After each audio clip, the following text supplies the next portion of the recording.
From the outside, Mama Esther Adeyemi looked like the kind of woman heaven applauded. With each Sunday morning, she would glide into church like a soft breeze, calm, elegant, and graceful. Her white lace head tie sat perfectly atop her head, framing her gentle face. Her smile radiated warmth, enveloping the congregation like a comforting hug. Children adored her, mothers admired her, and men respected her. Pastors often invited her to preach to the women's groups, enchanted by her voice, which seemed to echo the wisdom of a mother of the city. Yet, behind the angelic facade, was a woman burdened by the weight of her own duplicity. When she spoke, her words had the power to make the strong weep. Her prayers flowed like sweet tea shared with God on a serene evening. "Ah, God listens to her specially," the congregants would whisper, awash in admiration.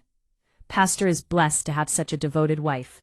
She's the definition of a holy woman." Esther embodied purity, discipline, and kindness. Young women flocked to her after service, seeking counsel as if she were a saint, pouring their hearts into hands that felt secure. "Mama, my husband is cheating. What should I do?" they implored. "Mama, my marriage is breaking. Help me pray. Please, talk to my daughter. She listens to you more than me." She listened attentively, nodding slowly, holding their hands delicately as if cradling fragile glass. After their heartfelt exchanges, they departed lighter, believing she bore their burdens with grace. But little did they know. Behind that gentle voice lurked a tongue sharper than any blade. That very evening, she would gather with her two closest friends, the laughter echoing through the dimly lit room as they gossiped about the same women who had trusted her with their most intimate struggles. "That sister came crying to me again," she would say with a dramatic sigh, relishing the thrill of the moment. "Imagine. She said her husband hasn't touched her in months. No wonder, look at how she dresses." Her friends erupted in laughter. "She even smells like spoiled milk," Esther added with an exaggerated roll of her eyes, and the laughter grew louder, drowning out any sense of morality. They mocked, gossiped, and exaggerated details that should have remained sacred. To her friends, it was merely entertainment. To Esther, it was harmless fun. But to God, it was poison. No one in the church knew of this hidden side of her. No one could fathom it, and Esther reveled in that, thriving on the admiration while concealing her true self. She wasn't simply two-faced, she was two people, expertly navigating the delicate balance of duplicity. The deception extended beyond gossip. At night, once Pastor Adeyemi succumbed to sleep, Esther would shed her holy mother attire like a snake shedding its skin.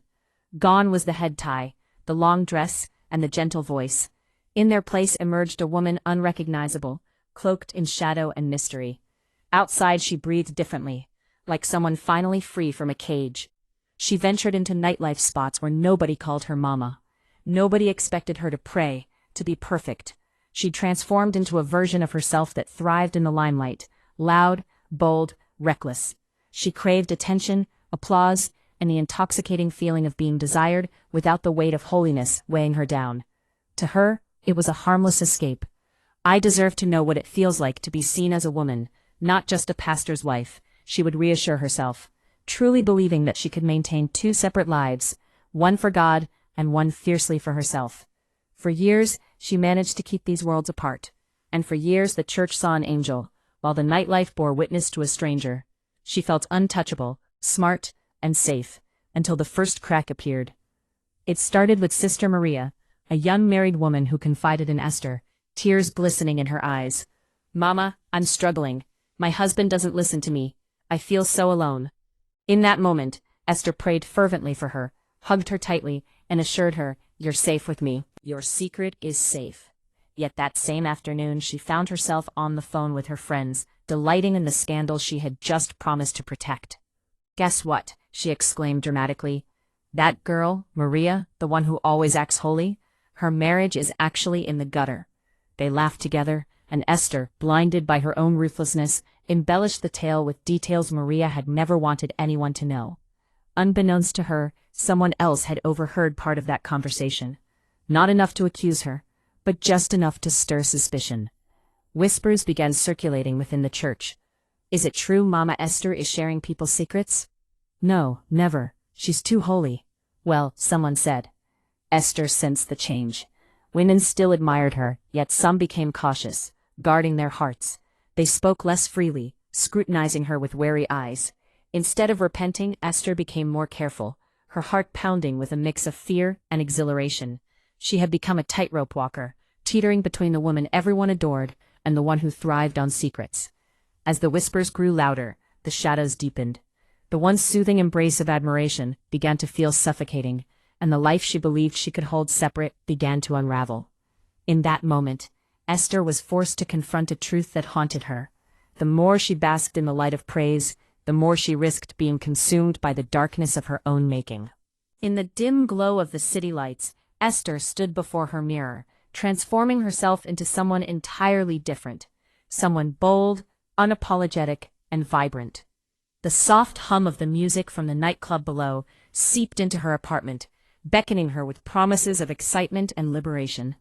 She whispered to herself, "As long as no one finds out about my nightlife, I'm fine," as she painted her lips a daring crimson and let her hair cascade over her shoulders like a waterfall of silk. Her heart raced with the thrill of secrecy, but deep down, a nagging thought lingered. Sin has a way of leaking through cracks, slowly at first, then suddenly. On that fateful Friday night, she stepped into the club, where the air was thick with the scent of sweat and anticipation, the pulse of the bass reverberating through her body. The vibrant lights danced around her, creating a kaleidoscope of colors that made her feel alive, as if she were part of a grand performance. Laughter, music, and the electric energy enveloped her, wrapping her in a cocoon of anonymity.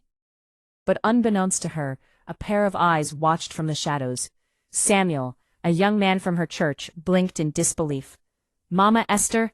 No, it can't be," he murmured to himself, struggling to reconcile the woman he adored, the one who preached purity and holiness, with the wild figure before him. He instinctively pulled out his phone, not to shame her but to capture the bewildering sight, hoping that somehow it was just a trick of the light.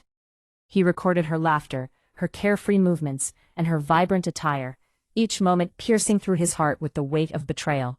When the video was saved, it felt heavy in his pocket, a secret weighing on his conscience. He prayed about it, wrestling with the belief that the church deserved the truth, even if it meant shattering an illusion that had held firm until now. The following Sunday, the atmosphere in the church was thick with tension, a suffocating blanket of whispers and gasps. Esther stepped inside, the sunlight spilling through stained glass windows catching on her polished skin, yet something felt off. The moment she entered, an eerie silence fell, like a curtain dropping in a theater. Women glared, men averted their gaze, and her husband's confusion was palpable as he sensed the storm brewing around her. She plastered on a smile, determined to pretend everything was fine, even as her heart hammered like a frenzied drum. But smiles can only mask the truth for so long, and when the elders called her forth, the facade began to crack. "Church," the head elder began, his voice heavy with an unspoken sorrow, "what you are about to see is painful, but necessary." As the lights dimmed and a screen descended, panic surged through Esther. "No, no, no," she whispered, her blood running cold. The video played, and with it her laughter echoed through the sanctuary, a haunting melody of a life lived in contrast. Gasps erupted, a woman screamed, and Pastor Adeyemi covered his mouth in shock, as the congregation was confronted with the unraveling of Esther's double life. She felt the walls closing in, her knees turning to jelly beneath her. The very mouth that had once judged others was now silent, her world crashing down around her. The betrayal etched on the faces of those she had counseled, cut deeper than any words. As her husband turned away in hurt, she realized the precariousness of the kingdom built on lies was collapsing, leaving her exposed and vulnerable. That night, as darkness enveloped her home, Pastor Adeyemi didn't raise his voice or lash out.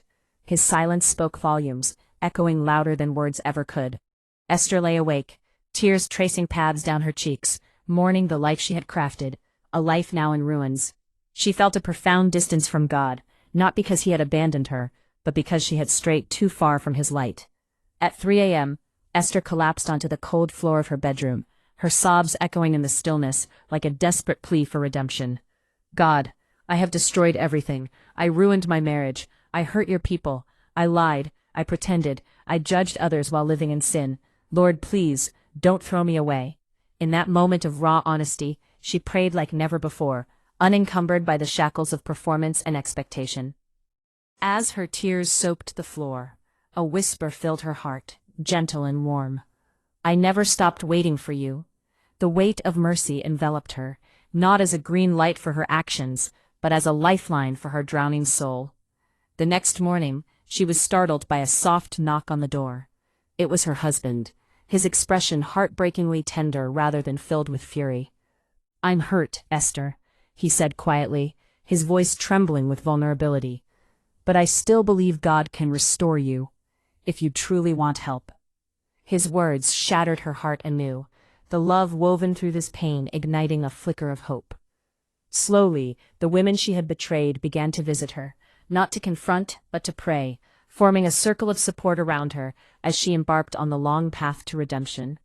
In the quiet of their prayers, Esther discovered the beauty of forgiveness, both from others and within herself, as she took the first steps toward a life rebuilt on truth. In the hushed stillness of the church hall, anticipation hung in the air like a fragile thread, ready to snap. Esther stood at the front, her heart racing as she clutched the microphone, her hands trembling with the weight of the moment. 2 weeks had passed since her world unraveled, and now the gaze of the congregation rested upon her, a mixture of curiosity and judgment swirling in their eyes. They had come to hear her story, not to praise her, but to witness if she would once again twist the truth or shift the blame. The hall, filled with familiar faces, felt suffocating. The scent of polished wood mingled with the faint smell of candles, creating an atmosphere that both comforted and suffocated her.